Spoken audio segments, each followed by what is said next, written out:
As someone who's lived in Paris for over a decade of my life now in total, who's an American, who's got a lot of American visitors as friends and now people that buy my guide, etc. coming through, you'd be surprised to find out that I actually don't watch very much Paris content. In fact, I don't really watch any of it, which we're gonna get into a little bit more later, but that's why I was kind of surprised when a video popped up into my YouTube algorithm from Rick Steves. Hey, I'm Rick Steves. A new Rick Steves video about Paris titled Paris of the Parisians? Paris is a city of world-class attractions, perhaps the most popular city in Europe. But more fundamentally, it's a city of locals. Color me intrigued. Of Parisians. Usually this isn't my thing. Like, I don't spend my time watching videos like this, but Rick Steves is obviously a really big deal. Even my aunt and uncle are here right now as I'm filming this on a Rick Steves tour through France, which is pretty nuts. So I thought, I'm just gonna click on this and see what he's saying. And because I'm all about getting off the beaten path, doing it local, I was really surprised to see this title and I was like, hey, let's see what Rick Steves is saying about Paris of the Parisians. It's rewarding to see this city, beyond its great sights, as a place millions call home. And pretty quickly, I came to realize that might not be what we're talking about here. Enjoying the Paris of the Parisians. Oh no. We'll cruise the River Seine. No. And No. share in No. French pride. The Champs-Élysées. No. Of Parisians. It becomes readily apparent when you start watching this video that this is definitely Paris for first timers. Now, I'll spoil this. If you clicked through hoping for a takedown of Rick Steves of some sort, do you know anything about Rick Steves? Have you read his Wikipedia page lately? If he wasn't so devoutly Lutheran, he would probably be up for sainthood when he died. The guy has done a lot, not only for an entire generation of travelers, for whom he's demystified travel and made it feel safer. Not only do I appreciate his overall philosophy of travel, but he has donated more money than I will probably ever make in my life. Rick Steves has done a lot of good for the world. And that's actually, I think, kind of at the root of my disappointment, because when I clicked through on this video, I was actually really interested. I was like, yes, to take a guy who's literally been doing this longer than I have been alive, who has a show on PBS, who presents Europe in particular, but a lot of the world to an audience that is a little bit scared of travel and wants to get out there and see the world. Someone who teaches people to embrace being the tourist when they're traveling, to not try and fake it, to not try and pretend that they are not tourists, and to appreciate what any great city or small village might have to offer them. I thought it might be quite the intriguing twist if he were to then find a way to introduce Paris off the beaten path Of Parisians. to tourists. And as you know, that's kind of a passion of mine. I very much love Paris off the beaten path, supporting local businesses. I was intrigued and I felt a little bit disappointed, because what feels like a more accurate title to this for me would be Paris for first timers. And actually it is a very nice video. At first I clicked away the first time because I was like, Paris for Parisians, and he immediately goes to the Eiffel Tower. I thought immediately, I was like, I need to go around and just ask Parisians when the last time they even went to the Eiffel Tower was, because Parisians don't go to the Eiffel Tower. But that's not the point of the video, right? That's not the point of what Rick Steves does. That's not his audience, and that's not what he's presenting. And if you take the time to watch the entire video, I actually found it very moving at different points. I love this city, and he presented it in such a nice light. And I'm like actually kind of getting emotional thinking about it right now. Traveling here, I realized I could come back to this city for the rest of my life and never get enough. Rick Steves made me cry, but it left me thinking for a couple of days. What bothered me about this so much? Like, why did I click away from this video right away? Why did I have to like sit and think about this for a minute? When outside of that title, kind of bait and switching me a little bit, I guess we could call it a little bit of clickbait. You got me, Steve. Yes. Why was it that this stuck with me the way that it did? So I thought, okay, let's sit down and talk that through, much in the way that I would talk it through with my friends or my therapist. And sometimes when we're upset, it probably is smarter to talk with a therapist than with friends or an audience on the internet, which is why I'm so glad that the paid partner for today's video is BetterHelp, because BetterHelp is going to do a great job of connecting you to somebody that you can talk to, a professional, maybe not a friend, maybe not an online audience, because some things do need to be talked through with someone who knows what they're doing. Talk therapy is not for everybody, but it's been hugely important for me in my journey. If you've been following along, you absolutely know how much of an impact it has had on me. My therapist is one of the most important people in my life, and thankfully, through the ongoing support of BetterHelp on my channel, now I have a number of friends who have found their therapist through BetterHelp because they found out about BetterHelp through me, which is really, really cool. Anytime that I can encourage people to get into therapy, especially young men like me who really probably need to talk to somebody, I'm very happy to do so. And BetterHelp does a great job of connecting you to a wide range of providers around the world. It's specializing in all kinds of different things. They do not penalize you from jumping from provider to provider to find the right one for you, because that can be a huge hang up for so many people. I know a lot of those stories.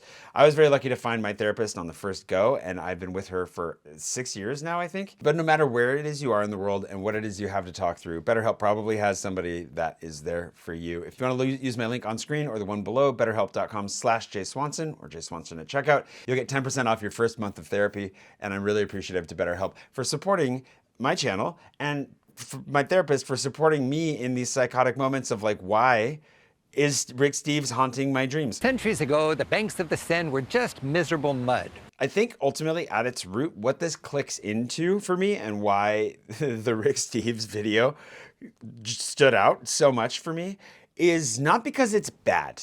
In fact, it's a really good video. They crammed so much into such a small space. I feel like there's a lot that I could learn from it. And he has some fun observations in the video that I really appreciate. It's one of the bad things about travel. You realize how good other people have it. He called Bastille. Today, it's one of Europe's great non-sites. I have to use that turn of phrase, I think, for the rest of my life, because that's a great way of describing it. It's not because the video is bad. It's not because the information is bad. There are a couple little things that I definitely would have called out as being like, And even turning elevated rail lines of the industrial age into skinny green belts high above street level, ideal for bikers and strollers. And it is the framing of the video, which bothered me more than anything, the framing of it being Paris of the Parisians, and then the entire thing, not only geared towards tourists, but like he talks about every location being popular with tourists, right? Popular with tourists and tourists. It's a major tourist attraction. I like a touristic cruise, locals and tourists alike. So it's not that this is actually Paris for the Parisians. And whatever, Steve's playing the same game we all are. You've got to find a way to get people interested, and people want to see these places as they're lived in, or at least we think we do. But it's that expectation that then is put on Steve, the changing of the expectations. I imagine, I don't know why he picked that title, but I can imagine that changing expectation of like, oh, we want to see something a little more local while still seeing the touristy stuff is a really tricky place to be. I actually wrote about this in my new book. This is the old one. The new book, though, I can put the other cover up here for a second. It's proofed, it's laid out, we're working with the printers, things are moving right along. So if you haven't grabbed your copy for that yet, this is the obligatory plug. Make sure to pre-order your copy, because by June 1st, we're not gonna be selling the passports to Paris anymore. And if you wanna see local, off the beaten Paris, that's the way to do it. But in that book, I wrote about how I always felt like the worst Paris influencer. And I think this video, for me, and a couple of recent experiences really clicked that into place for me. This has changed a lot over the last decade of my life in moving here. But when I first moved here, I knew nothing about Paris when I hit the ground. I had a French degree. I technically knew a lot about Paris and its government and whatever, but I didn't have any preconceived notions of what it was like to be here, to the point that when I first moved to France after getting my French degree, I just thought I wanted to live in France. I didn't have a specific place in mind. I just wanted to be in the country. And I chose Nice to start.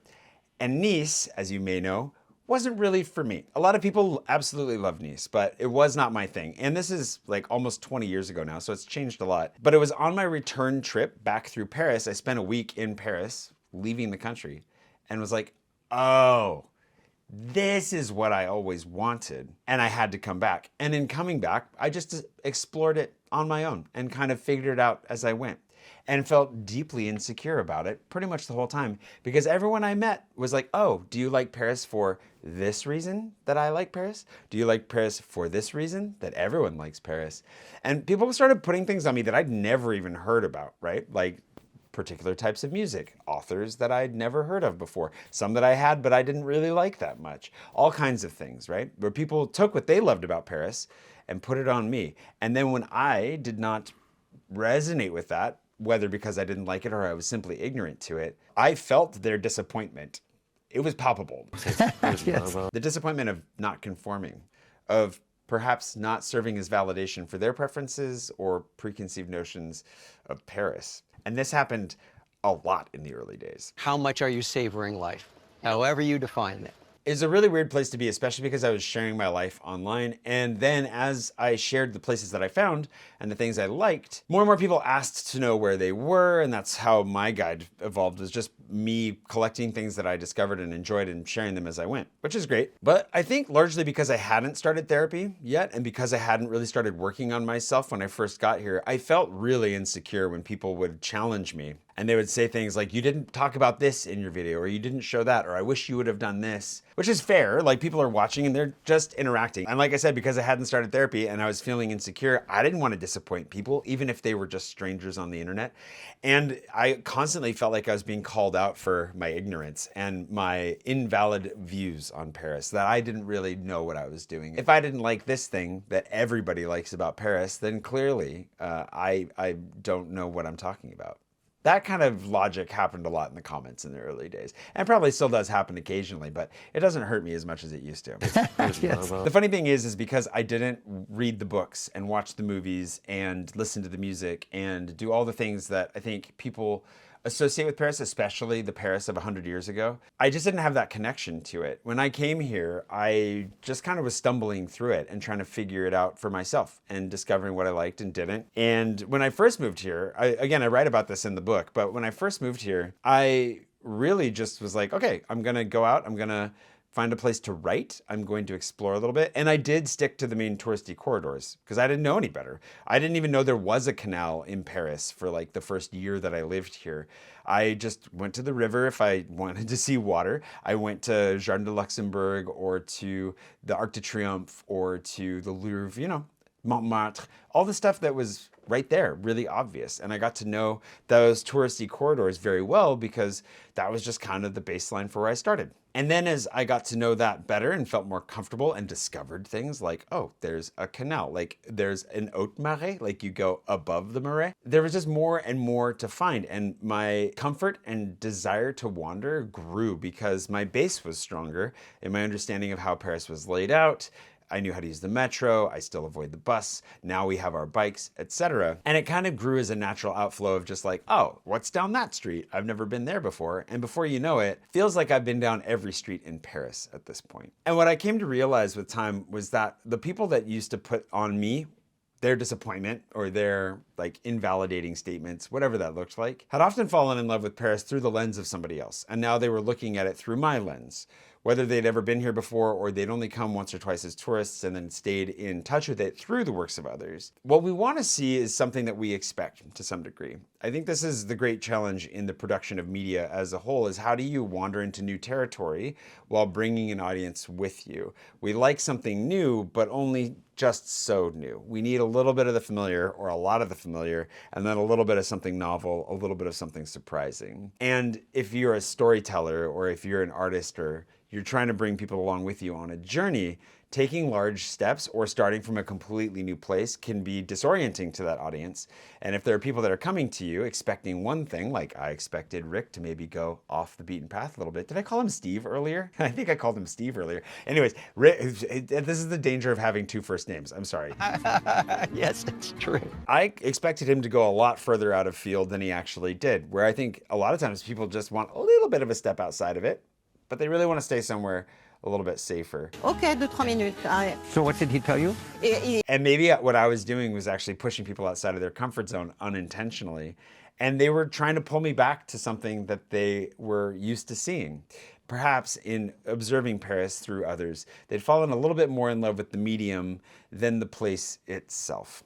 And as somebody who's spent a quarter of my life here now, most of my adult life, I think I've fallen into a mature love of this city, and it is ultimately my goal to do everything I can to leave this place better than I found it, which is quite the statement because it's a pretty great place as it is. What I would like to do, and what ultimately I think is at the core of what I'm trying to create here, is to encourage people not to pay too much attention to people like me. Not to pay that much attention to somebody like Rick in the long term. If I can call him Rick, Mr. Steves, as it were. He literally started making travel videos before I was actually born. So like he deserves the respect. We should refer to him as Mr. Steves. Anyways, what I would hope is to find some way of communicating that the real joy of this city, for me in particular, of Paris, the canvas upon which I am fortunate enough to paint, is to explore it and discover it for oneself. It has changed a lot. It's always changing, even in the decade that I have been here. And from when I first lived here in 2012, especially. So I guess in my 15 years of Parisian experience, the city has transformed in a lot of very, very notable ways. It's not going to be what anybody expects. It's always going to be evolving and changing. It's a city of millions of people. And I think the real joy of it is discovering it and creating a vision of Paris for yourself, building your own relationship with it. That's why we encourage people to wander so much. Just like, hey, you can take the metro, and you should take the metro. It's safe, it's wonderful. But anytime you can, just walk. Just go from place to place, because unlike so many places I've been in the world, half of the joy of Paris is the journey. As cheesy as that might sound, the walk from one place to another can be as pleasurable as being in any one given location. And I don't begrudge anyone for having a starting point of falling in love with the city through the lens of anyone else. Especially me, please. I hope that you fall in love with Paris more by getting to watch me live here. That would be great, because I do want to serve. If I was ever to be a propagandist, it would be the propagandist for the love of Paris. I mean, really. But my hope is that it only serves as a starting point, that nobody defines themselves based on how I see the city, how anyone sees the city, but that they can come here and create that for themselves. It's one of the reasons I actually kind of get concerned when people tell me like, oh, I moved to such and such neighborhood because I watched your videos and I really resonated with how you described it. That's great, and I hope it serves that purpose, but I also really hope that people take the time to get to know the city themselves, because they might find that it doesn't exactly align with the image that I created for them.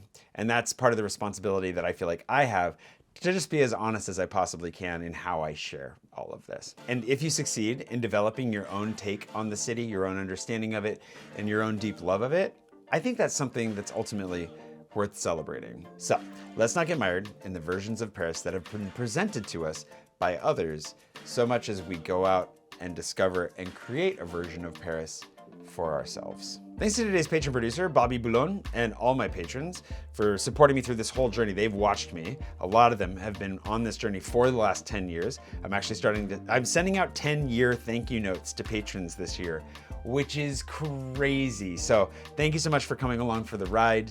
For those of you that are thinking about becoming a patron, you want to do it soon, because once the layout is finished, and you'll see that there are credits in the last book for all the patrons I ever had, you're about to miss the cutoff. I don't want that to be necessarily a call to action, but like, just to let you know, it's on its way. If you haven't gotten your copy of the new book yet, make sure to go grab that. There's a link below. Pre-orders really help a lot, because they help us to gauge how many we need to order from the printer, and we're gonna have some logistical challenges with the way the world is right now. So like, hopefully shipping goes smoothly.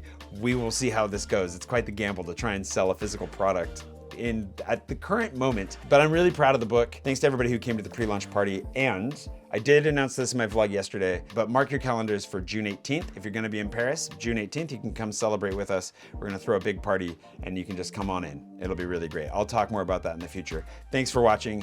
Go watch that video by Rick if you'd like it, Mr. Steves, excuse me. Go watch that video if you'd like a nice little overview of Paris. It's really, really sweet, and I found it touching. And despite the fact that it is very much Paris for tourists, it did my heart a little bit of good just to see it. It's nice to be reminded how great this city is sometimes from someone else's perspective. So maybe we can still enjoy other people's perspectives on the city as well. Who knew? Nuance. See you next week. Some days it's the finale of the Tour de France bike race. Some days it's decked out for Christmas or Bastille Day parades. And some days it's entirely car-free.